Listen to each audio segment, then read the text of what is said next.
Welcome to Wealth Matters Podcast, Ryan. How are you today? Good. Thanks. I'm honored to be on the podcast, Mr. Alpha. Absolutely.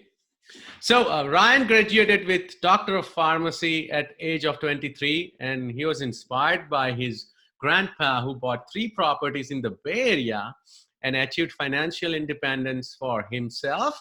And even he was nice enough to cover college tuition for his grandchildren. That's amazing. And Ryan then, as soon as he passed college, Ryan bought his first property in 2016. That's what I call as taking action. It was a single family home at his local college, and he rented out house per bedroom and renovated to add extra bedrooms to increase rental profit. So I want to chat with Ryan how he can build a six-figure rental portfolio in an overpriced market like California. So Ryan, what do you do during your day job?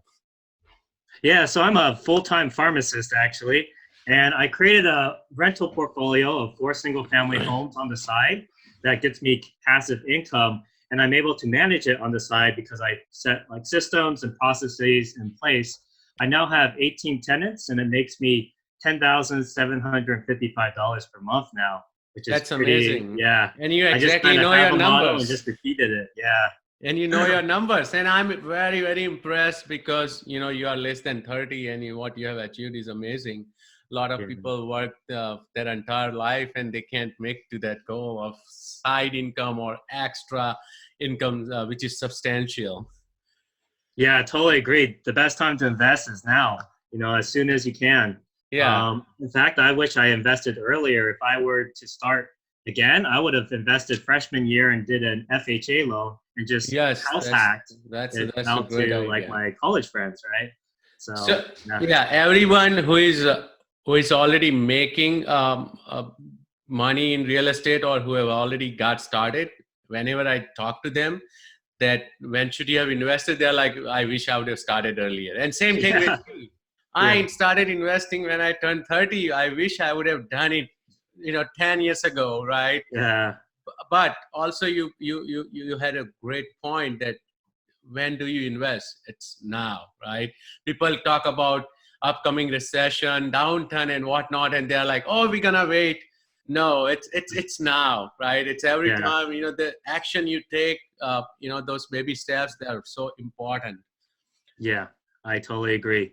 Yeah, some people want to wait to time the market, but I don't agree with that. Yeah. Um, just get in, get started, start learning. You'll make maybe some mistakes along the way, Yes. but that's how you learn by doing, right? Rather than just sitting on the sidelines watching the market. Exactly. Like you are a pharmacist. Let's say if you are a doctor, you can study everything about heart surgery, but if you don't perform, how are you going to know? Same way, if you have just studied the medicines, but if you are not filling the prescriptions, how would you even know, right? Exactly. Yeah, totally. That's a great analogy. So yeah, it's all theoretical knowledge. I can read as many books as I want, listen to tons of podcasts like this, but if I'm not gonna buy one house or one property, then it's not gonna work. Yeah, So that's key.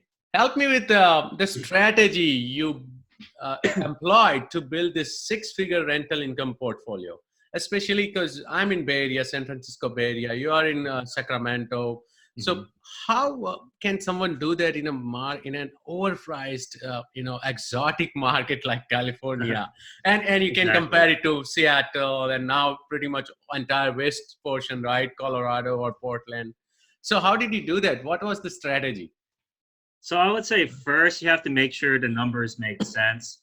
I don't invest in my immediate market. I live in Sacramento, but I actually invest in Stockton, which is like an hour away. The Right. reason being, Sacramento prices, housing prices are around 500, 600,000 right now. So it's really hard to establish the cash flow. But if I just drive 1 hour away, the houses there are 300,000, 200 to 300,000, and that makes it a lot easier to establish cash flow for me. So, I'm okay driving an hour away to set up everything because once I set up everything and everything Yeah. is, systematized, basically I can kind of, sit back. I haven't been down to Stockton for over 7 months now. So I think That's that's key, amazing. just making sure the cash flow makes sense.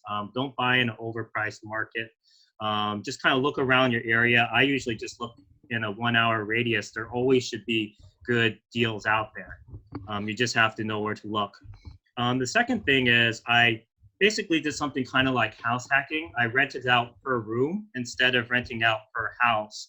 And I rented it out to college students. So I buy single family homes about 5 minutes walk from campus. Oh, And okay. so for the students, it's really close to their classes.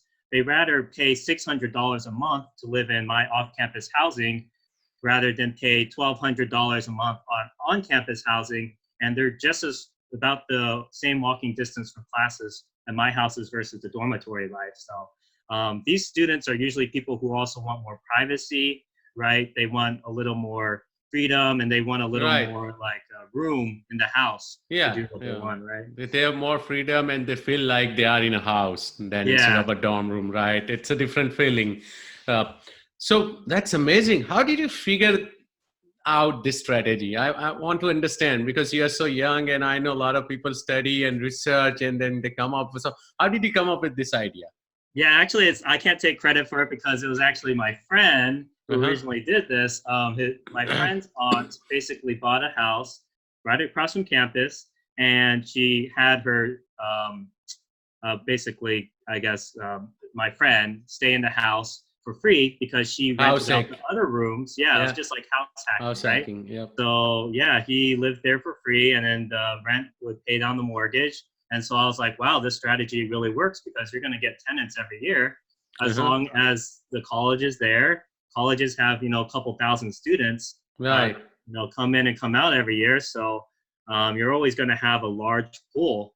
And right now I'm having like more like 3 or 4 tenants interested, well-qualified tenants interested in every room I have than I have rooms for, right? Really? Oh, Yeah. that's amazing. Then you must be doing something right. It's a great system. Yeah. Yeah. So I just remembered one of my friend who is doing this in New Jersey, right close to Rutgers University, and he ended up now owning about 14 properties Whoa. just with this strategy. And he kept telling me about. Of course, I didn't want to get involved. I'm more hands-free guy, Yeah. but this is amazing to see that this strategy works anywhere, like even in Stockton or any small college town, right? Exactly. Yeah. So again, I want to dissect the strategy. What kind of systems or processes did you have to put in place? Because I'm always, whenever you talk to someone about student housing, they're scared, Mhm. right?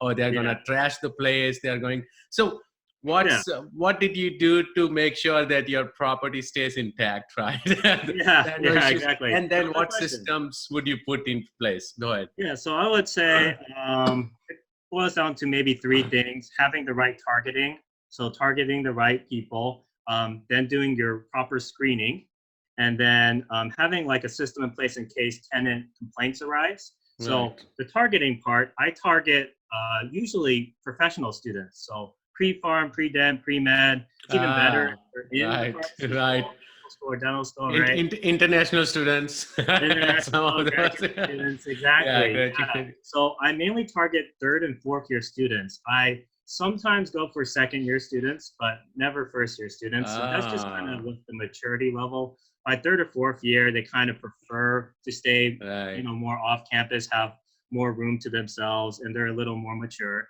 And they're more serious about their studies, right? Pharmacy students, they want to get their Of pharmacy course, yeah. degree, and pharmacy school is very difficult. Yeah, So, pharmacy, those are the dental, demanding. doctor, engineering, those, Exactly. So that's the that's targeting serious. part, and Okay. that's pretty key. Having the right, finding the right tenants, and then the screening part. I usually look through social media profile, Oh, you and then do? I, of course, find out their major. I do my due diligence to get last 2 month bank statements and FICO score from the parents to make sure that they can afford the rent fine. And then I kind of interact with the tenant as well to make sure that they're a responsible tenant. So a tenant who basically I give a rental application to my tenants. And if they get that rental application back to me in a timely manner and it's well filled out, then I know that's probably a more Right, responsible tenant than someone who takes, months to get it back and I have to keep bugging them, right? right. Because what's going to happen when I get unpaid rent and then I say, hey, your rent is late. The guy who got that rental app back to me right away will probably get that rent. Respond, yeah. The one who just, waited for months to get back to me, I'm not sure if I'm going to get that rent back, Right. right away. But generally speaking, the system is really great because you have the parents paying the rent. It's not actually the student themselves. Oh, I see. Yeah. So basically, you're never going to get unpaid rent because the parents aren't going to want to, risk their child being evicted Right. from a place they're staying in college. Right. Yeah. So, And yeah, go ahead. no, please continue. If you Okay. have. And then the last part is having a system in place, of course, if tenant complaints arise, right? Because Right. especially in college students, you might worry about someone complaining about another one for being too noisy or Right. smoking pot or something like that. So these things do come up, but you have kind of like a process in place. So one thing I learned is you're supposed to try to empower the tenants to take responsibility. So if there's a complaint, if one guy complains about another guy, you need to tell them, okay, they're adults now, right? So they need to have a face-to-face discussion about the problem, the issue that they have with the other guy, right? If I step in, the other guy is going to say, hey, this kid went behind my back and told the landlord on me, right? And then the situation escalates and gets worse, and then the relationship is just dead, right? Right. Yeah. After that, it's on downhill, right? Yeah, it goes down very quick. So so I do have them do face-to-face discussion. If there's still an issue, of course, I will make a quick call to that tenant, and I kind of have a certain way the call works out. For example, I make sure at the end of the call that they have very specific action steps that they agree with me that they will take to kind of make build that relationship with the other tenants and make sure if they're smoking pot, they have some action for not doing that anymore, right? So then the last step, of course, if all else fails, I can always go to the parent, and then usually by then the parent will probably straighten That's it the out. last resort. Last resort, yes. I prefer not to do it, but I did see. it one time, and that they straightened out the kid very quickly. Oh, well, nice, Yeah. nice. So, do you use any kind of software or app or anything to manage the tenants as well as any service requests, etc.? Do you have you built out a team like handyman, etc., as well? Yes, exactly. So for the apps, I use Zelle for payment, and that really saves a lot of time because getting checks, it's kind of tough because like if the check gets lost in the mail or whatnot. Right. And then you are working with students, right, and their parents. They are already tech savvy, right? Yes, so if you are working with older generation or apartments, it's very hard to get them on board with yeah, exactly. internet, right? But Zelle is easier if they can do it on their app. That's a great point. Yeah, Zelle is it's a phone app, so they can just download it on their phone and send the money, right? Send the rent. So yeah, I have that, and then I also have, of course, a team of contractors in place. I have a guy who's kind of a little more creative. He helps me put in walls and create extra bedrooms. Oh, okay. Yeah, and then I have another guy who's kind of like good at the run-of-the-mill stuff, like establishing just regular handyman. Yeah, like replacing a toilet. Right. Yeah. Putting in a sump pump or something like that. So yeah, when I get a complaint like the toilet's not working, I'll basically I'll get it through text, and I'll just forward that text message to the handyman, and then the handyman, he has access to the door because it's an electronic code on the door. Oh, okay. He lets himself in, yeah. And okay, so awesome. So can you? Sorry to interrupt. So you put electronic locks everywhere, so it's easier to get in and get out. Exactly. Especially, that's another great strategy. Everyone listening, right? Because if you are renting by the bed, you don't want to give keys to everyone. Like then you are going to have like 6-10 keys running around, and they may be copying and whatnot. But if you have electronic locks, that's easy. You exactly know. So that's a great strategy. Exactly. Sorry. Yeah. It works really well. And then, he lets himself in, does his job, and then he leaves. I have the tenants kind of check on his work a little bit, or I might have the other handyman, if he's doing another project, check on it. And then, after that, I just write him a check, and that's it. Awesome. Yeah. So they reach out to you via text. You don't have any system or website where they submit any kind of website. Okay, No, just okay. do Just text. making sure. Yeah. Yeah. So that's great. And how do you? Because you said you target this students, right? Third Mhm. year, fourth year, maybe. How do you target them? Facebook groups. So there's Ah, off-campus Facebook groups for every okay. college, and Ah, nice. there's that one. There's also the textbook exchange Facebook group. That Ah, one I've okay. had a lot of success with. Also, of course, putting flyers on campus. In So on there's like campus, of bulletin course. boards on Yeah, campus.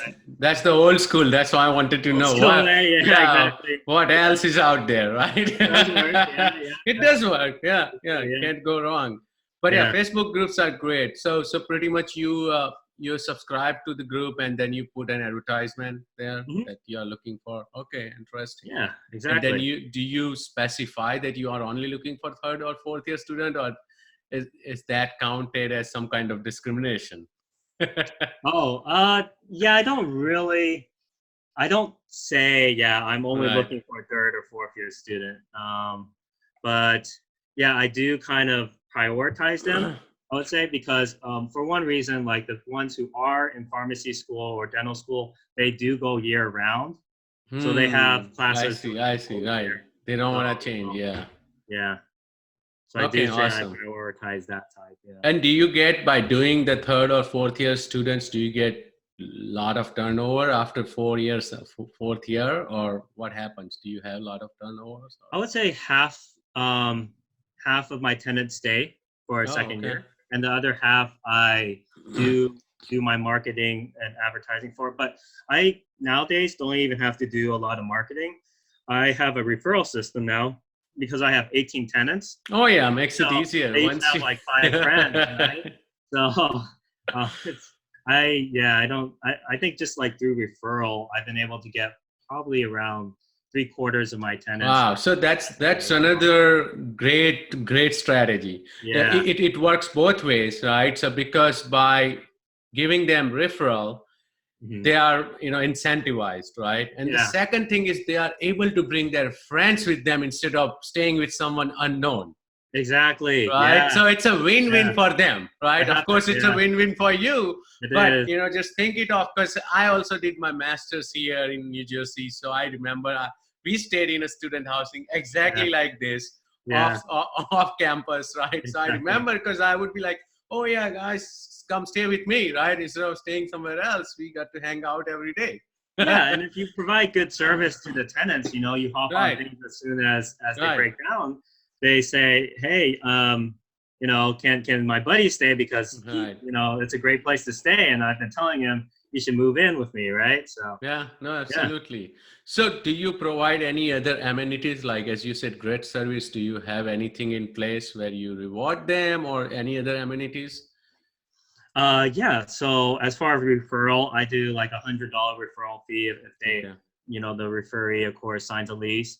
Um, as far as amenities, I do furnish everything. So I Oh, okay. provide beds, I Oh, provide okay. desk, chair, bed stand, Got and it. then So it's fully utensils. furnished. It's like dorm. You don't have to. You have most of the Exactly. stuff. Everything's set Yeah. up, move-in ready. And Right. that's a big plus for a lot of them because they rather just have a move-in ready place than have to buy a bed, move that in, buy a desk, move that in. Right. Right. Exactly. I So, have done that where we used to throw mattresses away because we move so exactly. much. Yeah, yeah. It's a lot of work. Yeah. And a Yeah. lot of them just rather pay a little bit higher rent and, have a move-in ready place.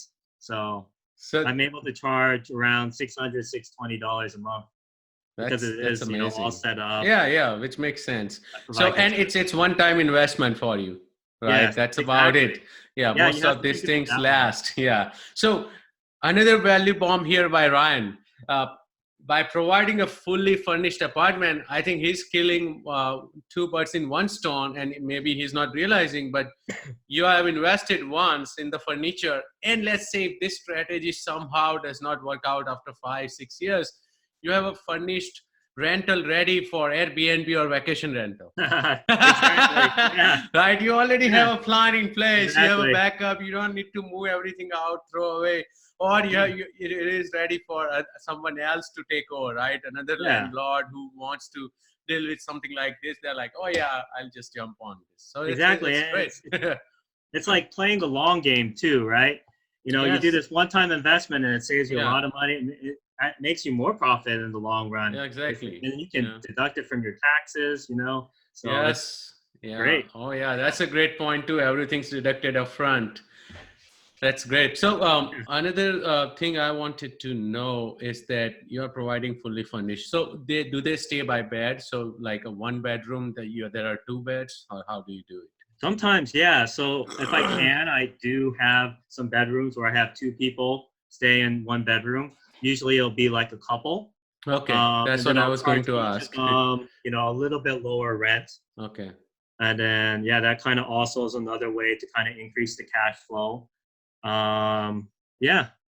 So Uh, give me an example. Let's say your recent property. How many bedrooms are there? How many tenants are staying? yeah. Uh, So originally, the last one I bought, it was a 3 bed, 2 bath.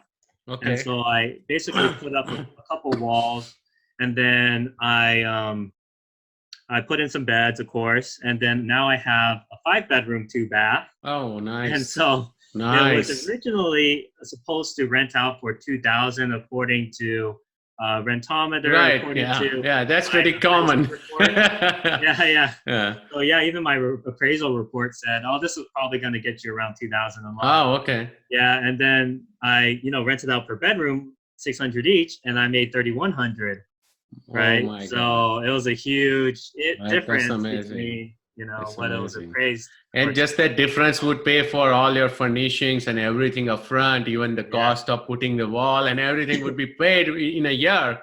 After that, it's cash flowing. exactly. Yeah, yeah. The walls, maybe a couple thousand or so. Oh, okay. That's Yeah, not too bad. So it's not too not that bad. Yeah, difficult to put walls, huh? I it even thought, pays off oh, okay. in a Yeah. month.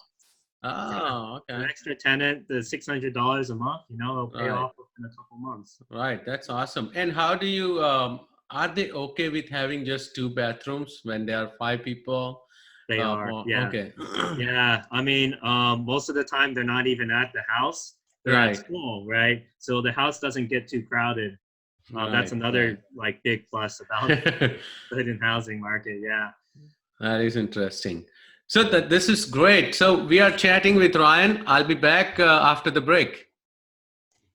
Welcome back to Wealth Matters podcast. I'm chatting with Ryan on how to use uh, how to buy rental properties in an expensive market like California and use a strategy like student housing to build a six-figure rental income portfolio. Hey, Ryan, so I understood how you built this, but how do you find properties which work for your strategy?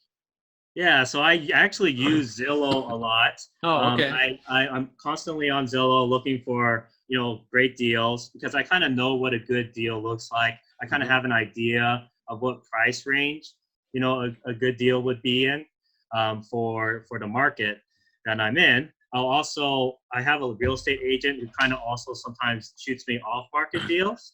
Okay. So he knows the area. He's been in the market for 20, 30 years. That's And awesome. so I use him a lot too. And I basically look for basically cookie cutter properties, 3 bed, 2 bath. And I Okay. look for ones that I have the opportunity of maybe turning the living room into a fourth bedroom, Right. putting up a wall, creating a fourth bedroom or fifth bedroom even. Right. Does that really boost the cash flow tremendously?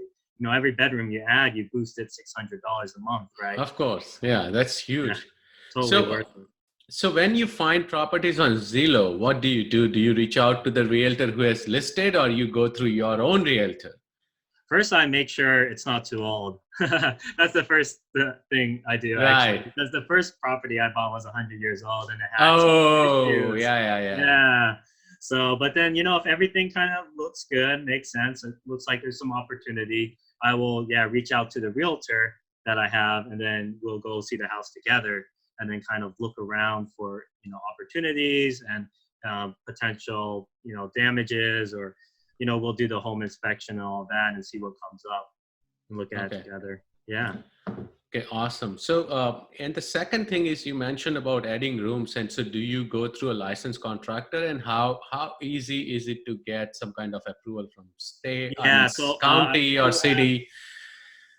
I do have contractors. Yeah. General contractors and they pull permits, right? Okay. So yeah, you know, it's not too hard as long as you, you know, certain things like even just changing a living room to a bedroom, just repurposing it, that might not necessarily need to go through the city. But if you Oh, have I it see. out the course, call the city up. I actually called the city and planning committee up, and they said as long as you have a business license with the city and paid a tax on that, then you can do what you're doing. Put Okay. 2 people in 1 bedroom, have multiple Nice. tenants in a house. As long as you have the business license, you can have multiple leases, all that. Okay. So if you want to make sure everything's legal, best thing, call the city Yep. and planning development, right? Okay. So you already brought up my next question. So what do you have to do to get a business license? Right. So And you just what? file with the city, Okay. That's honestly. it. Yeah, and then you pay a tax. I think it's like 0.1% of your profit Yes, or I something. said It's something. It's not too pretty much at ridiculous. all. Yeah. Yeah. It's pretty low. Yeah. It's really Ridiculously low. low. Yeah, Yeah. you Yeah. might pay a couple hundred. Yeah. Okay. Yeah, Um, for the and, year. and in that business license, you have to show that you are doing the student housing. You have to report Okay. your profits. Yeah, Okay. Okay. and I think they basically take it at face value. I see. You just report your Right. profit. And then, do you have an LLC or and something, or how do you I actually do own? umbrella insurance right now. Okay. I will be putting everything under an LLC because I Right. understand the worth of that. Yeah. Yeah, And that's why I'm asking, because you are doing student exactly. housing and a lot of people Yeah, to stay yeah. in one place. Right. The reason why I didn't purchase directly through an LLC is because some lenders, they can't lend to Yeah. an Most LLC. of them wouldn't. They won't. Yeah, exactly. So it's best to buy it as a sole proprietor. I mean, just as a person, right? And um, then put it under the LLC later, right? So that's what I'm going to be doing this year, is putting everything under an Got LLC. it. Yep. Yep. Yeah. You can then just move it under LLC, and Mhm. that's how I do it.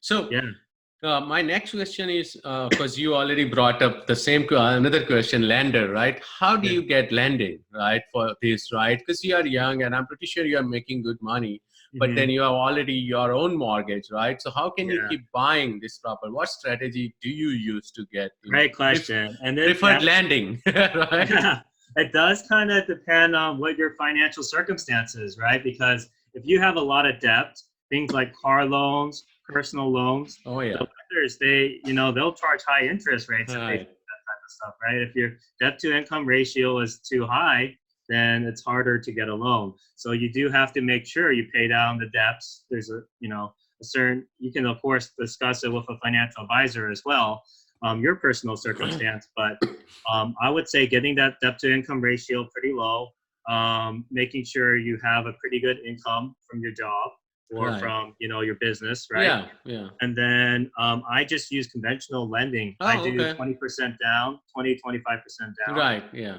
and then just they're backed by Fannie Mae, Freddie Mac. Uh-huh. So And yeah, and yeah, that works. Conventional lending works, and if you are already getting income from one property, then you can start showing that also, right? Once you have that property on tax return, then you have that other income too, right? So it just snowballs. But right, yeah. that's perfect. Thank you. So, what's the best advice you would give yourself if you could go back in time? I mean, like I said, buying as soon as you can. You can do an FHA loan and house hack. That FHA loans go as low as 3.5% down for single family properties, and so that's one of the best ways to get started. Another key I would say is working on the mindset.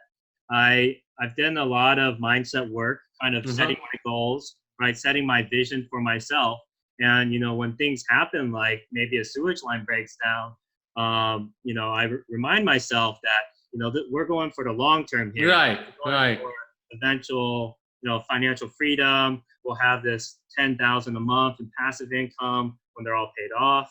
And so I keep reminding myself of that, have that vision. I do daily affirmations. Man, Yeah, that's so awesome. So, yeah, have you read The Miracle Morning?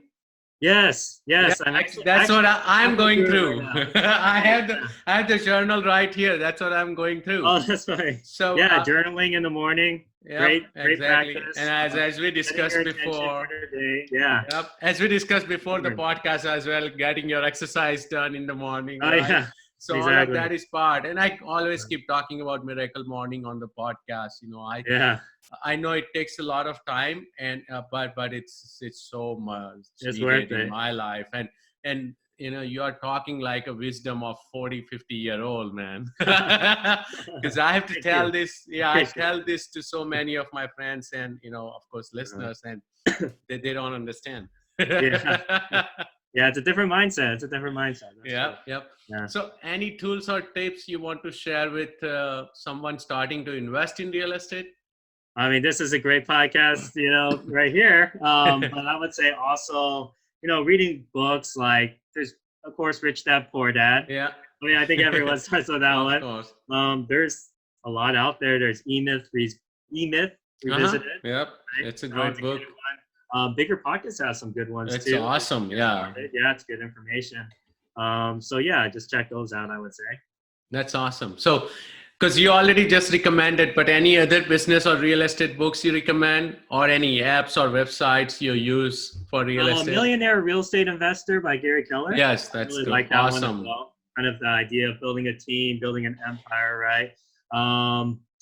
I use Zillow a lot, getting on those Facebook groups. They do have good advertising opportunities there. I use Zelle, as I mentioned. Yeah, I would say those are the main tools. I'm not Rentometer super you techie or mentioned as anything, well. but, Yeah. I'm able to make it work, right? So That's awesome. yeah. Thank you so much, Ryan. How can my listeners reach out to you? Yeah, so I have a website. It's called www.newbierealestateinvesting.com. And newbie is spelled Newbie. And so that's www.newbierealestateinvesting.com. That's awesome. I'll put that in the show note. Thank you, Ryan. Have a great weekend. Okay, thank you, Alpesh.